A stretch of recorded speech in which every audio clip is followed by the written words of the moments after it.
નમસ્કાર ખેડૂત મિત્રો, સ્વાગત છે તમારું ખેડૂત પરિચય યુટ્યુબ ચેનલમાં। આજે તારીખ 26 માર્ચ 2024 ને આજની સાંજની હવામાન અપડેટની અંદર માહિતી મેળવીએ તો ફરી વેસ્ટર્ન ડિસ્ટર્બન્સ પસાર થતાં ગુજરાતના હવામાનમાં આવશે બદલાવો। તો ગુજરાતની અંદર શું ફરીવાર માવઠાન વરસાદની સંભાવના છે કે નહીં તેની સંપૂર્ણ અપડેટ મેળવશું।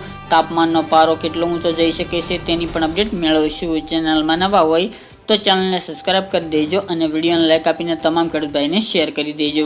ખાસ કરીને અત્યારે વાત કરવા જઈએ તો ગુજરાતનું હવામાન સાવ સૂકું જોવા મળી રહ્યું છે, સાથે જ જ્યારે તાપમાનનો પારો ધીરે ધીરે વધી રહ્યો છે। આજે પણ નોંધપાત્ર રીતે તાપમાન અમુક વિસ્તારની અંદર 39, 40 તેમજ 41, 42 ડિગ્રી સુધી નોંધાઈ ચૂક્યું છે। અમરેલી જેવા વિસ્તાર, રાજકોટ, થ્રોલ, સુરેન્દ્રનગર, અમદાવાદ, ગાંધીનગર, કપડવંજ અને ઉત્તર ગુજરાતના પણ અમુક વિસ્તારની અંદર તાપમાનનો પારો ધીરે ધીરે વધી રહ્યો છે, પરંતુ ફરીવાર એક વેસ્ટર્ન ડિસ્ટર્બન્સ આવી રહ્યું છે। આગામી 29 માર્ચ દરમિયાન ફરી ઉત્તર ભારતના વિસ્તારમાંથી એક WD એટલે કે વેસ્ટર્ન ડિસ્ટર્બન્સ પસાર થવાનું છે, જેની ફરીવાર અસર ગુજરાતમાં નોંધાઈ શકે છે।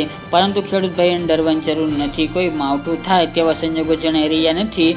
ફક્ત આ વેસ્ટર્ન ડિસ્ટર્બન્સને કારણે અમુક વિસ્તારની અંદર વાતાવરણમાં પલટો આવી શકે છે, જેના કારણે વાદળો અમુક જગ્યાએ જોવા મળશે તો અમુક જગ્યાએ ઘાટા વાદળો જોવા મળે તેવી સંભાવના છે। ખાસ કરીને જે રાજસ્થાન બોર્ડર લાગુ વિસ્તાર છે, ઉત્તર ગુજરાતના થરા, ભાંભર, ડીસા, ધાનેરા એ વિસ્તાર, કચ્છના મોટાભાગના વિસ્તાર, સાબરકાંઠા, બનાસકાંઠા અને અરવલ્લી જેવા ભાગો અને મધ્ય ગુજરાતના કોઈક વિસ્તારની અંદર હવામાનમાં બદલાવ આવે અને અમુક જગ્યાએ ઘાટા તો અમુક જગ્યાએ સામાન્ય વાદળો જોવા મળે આગામી દિવસો દરમિયાન તેવું અનુમાન રહેલું છે। આ સાથે જ આ વેસ્ટર્ન ડિસ્ટર્બન્સની અસર ગુજરાતમાં એટલી જોવા મળશે। આના કારણે ગુજરાતમાં ફરી તાપમાનનો પારો 1 થી 1.5 ડિગ્રી નીચો આવે તેવી સંભાવના છે, બાકી કોઈ મોટો ફેરફાર આ તાપમાનમાં નહીં નોંધાય, જેની તમામ ખેડૂત ભાઈ નોંધ લેવી। જ્યારે પવનની સ્પીડ સામાન્ય જોવા મળી રહી છે, બપોર દરમિયાન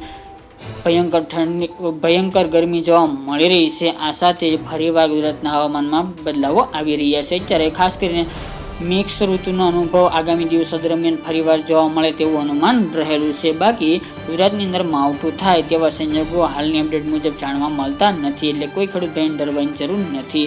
આજે પણ ગુજરાતની અંદર નોંધપાત્ર રીતે તાપમાનમાં વધારો જોવા મળી રહ્યો છે 1 થી 2 ડિગ્રી, પરંતુ આગામી દિવસો દરમિયાન ફરી અમુક વિસ્તારની અંદર તાપમાન થોડું નીચું જોવા મળે તેવી પણ સંભાવના રહેલી છે।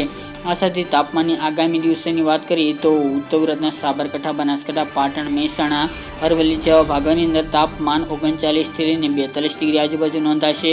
મધ્યની અંદર અમદાવાદ, ગાંધીનગર, કપડવંજ, કડી, ધંધુકા આજુબાજુ, ધોળાવીરા છે એ વિસ્તારની અંદર પણ તાપમાન ખાસ કરીને 41, 42, 43 ડિગ્રી નોંધાઈ શકે છે। રાજકોટ, અમદાવાદ તેની સાથે બોટાદ, અમરેલી, સુરેન્દ્રનગર જિલ્લાની અંદર પણ તાપમાનનો પારો 40 ડિગ્રીને પાર જોવા મળે તેવું પણ શક્યતા રહેલી છે, બાકી કચ્છમાં પણ નોર્મલ કરતાં એટલે કે 40 ડિગ્રી આજુબાજુ તાપમાન રહેવાની સંભાવના રહેલી છે। તો મિત્રો, આ અત્યારની સાંજની મહત્વની હવામાન અપડેટ, ફરી એક નવા વિડીયો સાથે મળીશું। આજ માટે આટલું જ।